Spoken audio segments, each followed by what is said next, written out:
Hello and welcome to Let's Play James Bond 007, Everything or Nothing, with me, Mr. Muckluckable. In the last episode, well, we started the game off in Tajikistan, saving the world from a nasty Russian bomb, and that kind of acted as the pre-title sequence, or the pre-title level of the game. In fact, it had nothing to do with the plot of the rest of the game, but hey, we hit the ground running, we had some big explosions and some shooting, so hey, I think it was pretty good. And what I think is pretty cool, before we start some MI6 training, is the fact that you can go back and look at all the scores you got in previous levels. So, as you can see, there we are, we got gold, and you can go back and look at the score again, and all that kind of stuff. And in case I wasn't entirely clear last episode, because I'd left the screen after I said it, what I mean by the difficulty and the multiplying factor, look right at the bottom, agent times 1.5. So, if we'd done it on operative, it would just be times 1, so our score would be 93,000.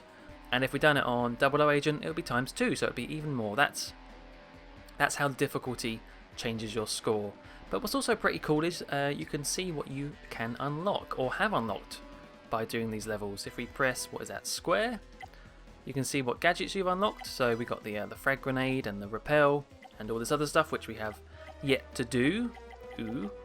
You can look at some of the rewards, which is basically the concept art, and as you can see, that's what you need gold for, the gold rank. You get these unlocked when you get that, and finally the cheats as well, so platinum is required for these ones. So you can see where the ranks will go and what you get for doing them, which is quite nice. I like that.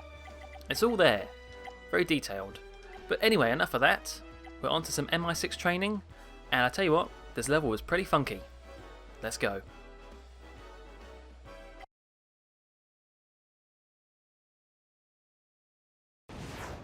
Oh god, are we even going to have a chance to look at how funky this level... No?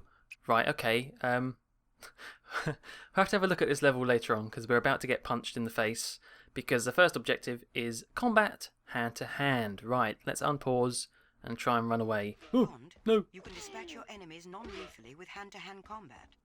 Okay, thanks Em. Let's do some non-lethal takedowns. Right, hand-to-hand attack, triangle or square to punch. I think it takes 5 hits. 3, 4. Oh no, maybe more. It's usually about, 5-ish. I think he was blocking. Throw an enemy is triangle plus square, and it even does a cool slow motion thing sometimes when you have a nice animation with it. And counter attack is square plus X. Nice. And you see that flashing bond in the bottom left hand corner? That's quite important. That signifies when power mode is enabled, and power mode is activated after you take down a few enemies via hand-to-hand combat, and what it does is it beefs up your punches, so you can basically one-shot enemies with your punch, and also lets you take less damage from their punches. So when you see that on screen, it's probably best to put down your gun and start punching them, because it will just do it very, very quickly.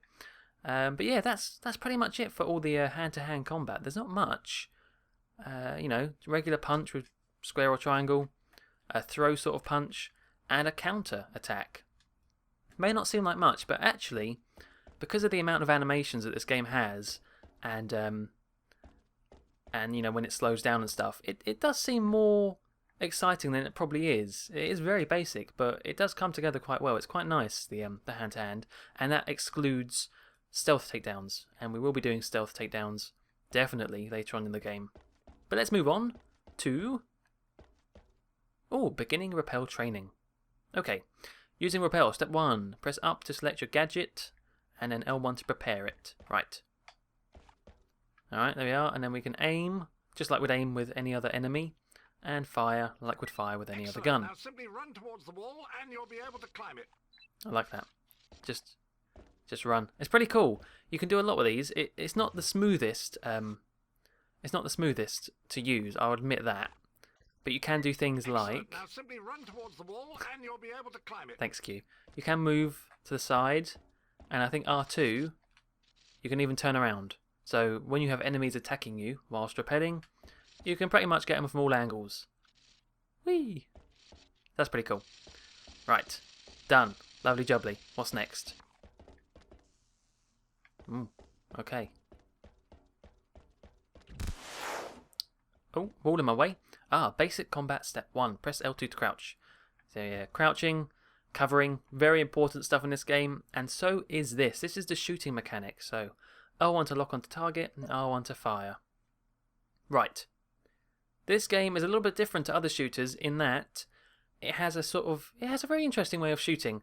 Basically, you can aim on an enemy like that, but you'll notice, no, aim on that one over there, please. Come on, do me a favour. There you go. But you can see there's actually a little red dot. Can you see that? Oh, that I'm moving around within the aim, the crosshairs. So basically, you can generally aim, and then you can pinpoint your aim as well. So, for example, you can try and get headshots like this. There you go. Or you could maybe try and shoot. Can we shoot the gun out of them? I don't know if the game is that detailed, but we can try. Oh, maybe not. But either way, it's pretty nice for when you want to do stealthy takedowns with headshots and stuff like that. And in fact, the crosshairs do show a little bit more. The crosshair changes colour as well. Let's see if it actually changes colour here. No, we're trapped. But when the crosshair is red, that means you're close range to the enemy. When it's orange, you're medium range. And when they're yellow, they're long range. When they are grey, they're in cover. Which now it turns grey because he's behind the cover. And when they're green, it means you have killed them. There you go. Didn't actually see it was green there. But believe me, trust me, it's green. Right. It's all clear, Bond. Keep moving. Thank you very much, Em. That's kind of our basic combat training complete. Again, doesn't seem like much, but the fact that you can, pinpoint within the crosshairs, it's pretty cool. I like it. I do like it. Oh, this is also pretty cool as well. Another big thing is beginning basic training and target training even. Bond sense training. Right. This is a big thing that I didn't want to show in the first episode because there's quite a lot to it. So enter Bond sense with left on the D-pad. And this is pretty cool. Right.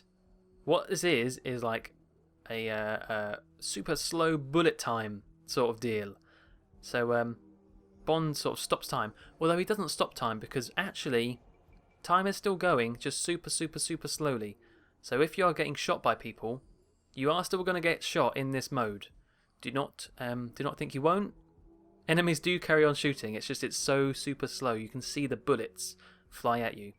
But in Bond sense, you can target things, with a lot more detail because you have the time to. So for example, we want to shoot that one up there, and we can press L1, and there you go. It lets you do it quite quickly. So you could go boom, boom, boom like that, really quickly. And another cool thing about Bond sense is it lets you target things you cannot usually target. So inanimate objects like barrels and stuff you can target in Bond sense, like these. And it even, say this was an enemy, I don't know if it's actually going to do it for this because it's just a barrel. No, but if it was a guard, for example, in Bond sense, you could get a little bit more information on him. So it could tell you whether the guard is aware of your presence and just how healthy he is. So it could tell you whether he's dying or he's seeing you. So there is a lot to it. You may not use it that often, but it's pretty cool that it's there. I'll show you when we actually get a proper enemy. But for now, let's just finish blowing that up. But yeah, Bond sense is actually quite an important part of this game, especially for some of the Bond moments. So we'll be using that quite a bit. Rappel off that ledge, 007. Okie dokie. Just straight off, and we will do it automatically. Thank you very much. So we did the crouching combat. This is the kind of on the wall cover. Using corner cover. Step 3. Hold L1. Again, you can move the reticule. Let's get the headshot. Haha! And R2 to exit. So you kind of sticky on walls when you press R2. See, like you kind of like any basic cover today. But this was quite good for its time. This game came out in 2004, for goodness sake. And then R2 to unstick. Pretty nice. Let's do a little bit more repelling. Whee! And not hit our head on that yellow thing. Do a little bit more. Don't know why it makes you do it so often, but there you go. Get the headshot going. Ha! I think they have rockets, these guys. And unstick. Thank you very much. The controls, I'll admit, the controls do get a little bit fiddly at times, and on numerous occasions I have sort of panicked and just kind of done everything with the controls and ended up dying when an enemy sort of ambushes me. But for the most part, the controls are actually pretty solid. I'd say pretty solid, especially for its time. Like I said, 2004. This game's 10 years old now, for goodness sake. 10 years old. Right, there's one last guy around here.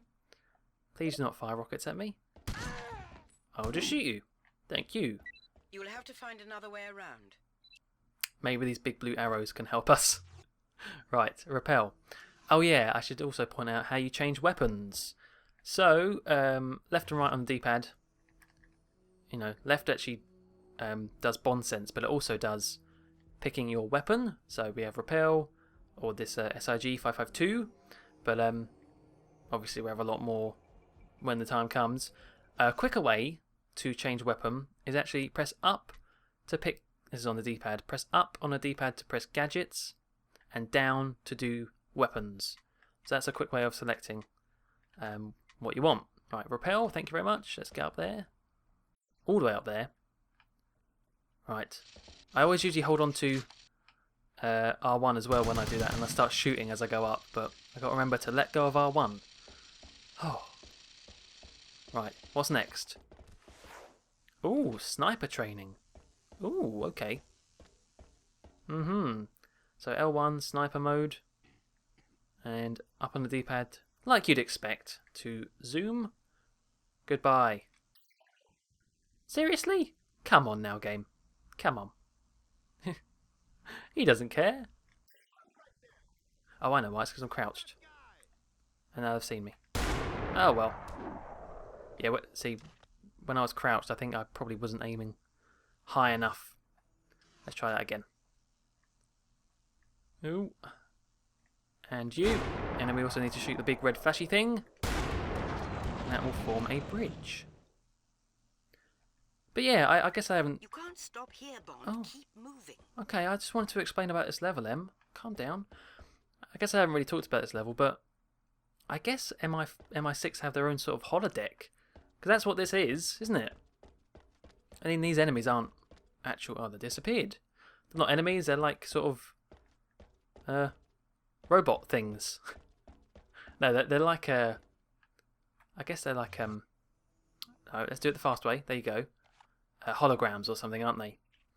But yeah, pretty cool. I like it. It reminds me of some levels out of Time Splitters and things. If I may be so bold, 007, this might be the perfect opportunity to try the spider bomb. Ah, the spider bomb. This is another gadget we can use. Alright, the Q spider.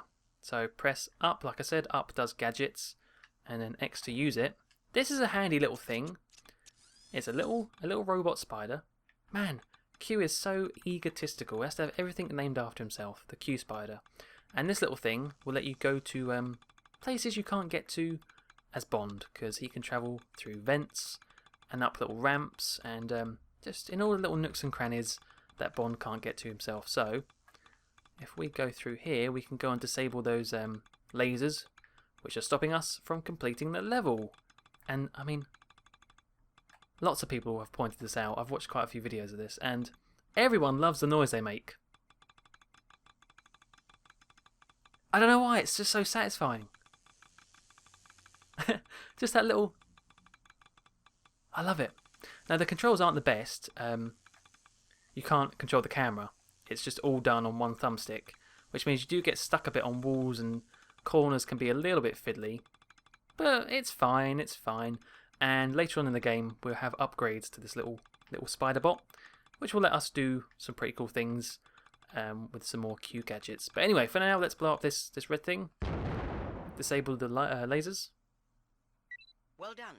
You've completed your objectives. Now get out of there. Okay, so now we've disabled the lasers. Haha, they're gone. We can indeed get out of here. Thank you, M. I think the exit is just through this door. I should say, there are no Bond moments for this level, because it is just training. Thank goodness. Otherwise, I would have forgot them. There we go.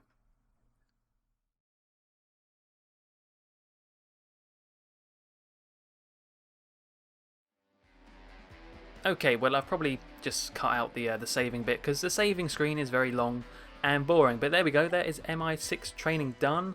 Like I said, no Bond moments, and also no rank for that, because it's just a tutorial level, to be honest. So we didn't get gold.